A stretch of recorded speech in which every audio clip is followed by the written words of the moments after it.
JB Cycles here with my third and final weekend video on June the 30th.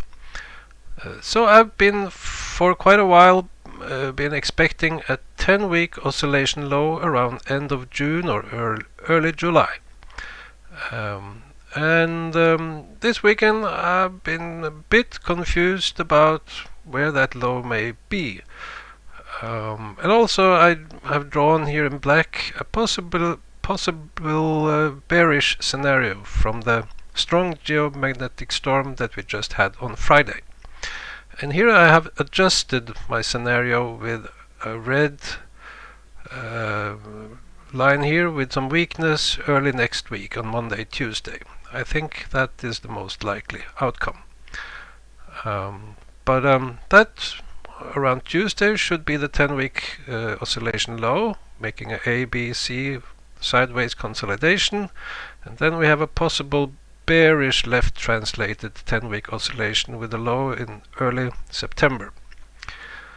So here is the advance decline line for the New York Stock Exchange, and with the yellow lines I have the 10-week oscillation, and from the average length of this oscillation I expected, or it projected, a low around July the 1st, and that's like, you know, plus minus a week or so, just a rough estimate.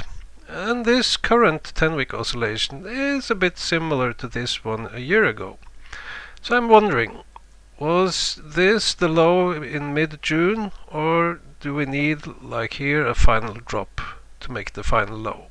And I think it's the last one. We need a final drop here to complete it, but we are very close to making that low.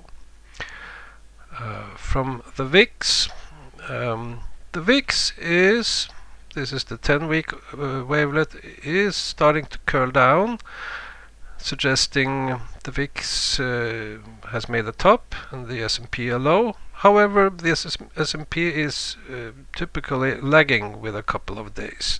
So if that's really a valid signal from the VIX wavelet, it suggests a low for the S&P around Tuesday, Wednesday next week. So again, another signal that we maybe need a small one more drop to complete this consolidation. And from this rough projection here also, it looks like we need a final drop. We have the daily wavelets for the S&P.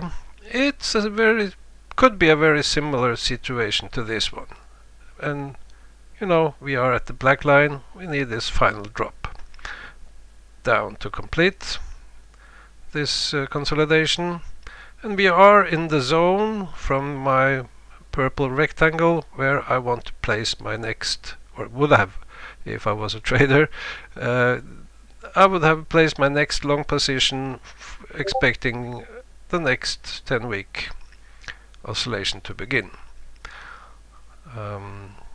So a similar message from the Dow Jones industrial average hourly data. So it looked like on Friday, early on Friday, it looked like we had begun a new 2-week oscillation, and it looked like we were following this green rally scenario, and we should have broken up here. And that still could be in play if we gap up on Monday and break out on Monday. However, this, I don't like this. It doesn't look like a rally to me. It doesn't look like we have the correct momentum here. And to me, I have some indications we could go down around Tuesday sometime and test this line, and maybe have a late 2-week oscillation low. It's normally this 2-week oscillation is, you know, it points out these low very precisely. So I don't like it being 2 days late, but I have this call it primitive tool for the Dow Jones. Here I have in purple, call it a momentum indicator. And I'm drawing these triangles. I like to see it as money flow, money entering the market and then leaving the market in a symmetrical way. And we see I started at the momentum low and ended at the momentum top. So this one projected the low here, and that was a hit. And then we started a new one. Momentum topped out, it projected this low. The actual low was a day earlier. Then I started a new triangle. Now here, one could argue should I place it here or here, but it was a double top, and it fits. The best fit is placing it at the first one. So it projected this low, but we couldn't rally. So we have a very small triangle here, saying that we need some more time for bottom formation, but it was a very small money flow into the market, so it was a very short downswing. Then we have another triangle, and here we have the consolidation low, another triangle, and a hit on the market low, and then a bigger triangle, and it didn't quite hit this low, and we see it was kind of a bottom formation with a higher low. So now we should rally, but we see momentum is already going down.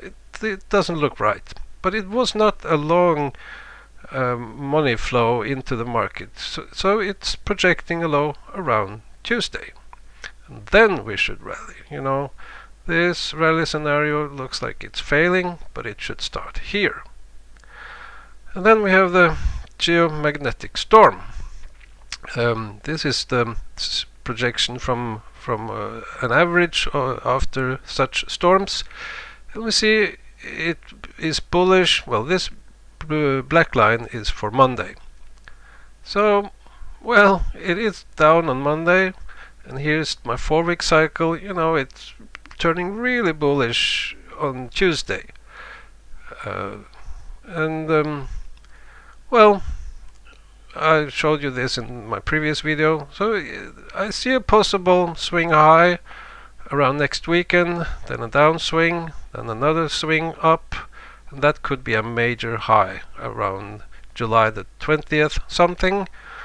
And that was the reason for the scenario I drew over here, this black one. So I think we need a drop on Monday, Tuesday, and then this scenario could come into play. Of course, something really bearish has to happen here around end of July to cause this bearish cycle coming up here. And also this could be the bull market high, although I think we will at least have a double top later, possibly a marginally higher top around New Year, Christmas. So, but we'll see. This may not play out at all. It's just a probability, and I would give it maybe less than 50%, but around 50-50. So let's see what will happen here going forward. So that's for this weekend, and see you in the next one. Bye bye.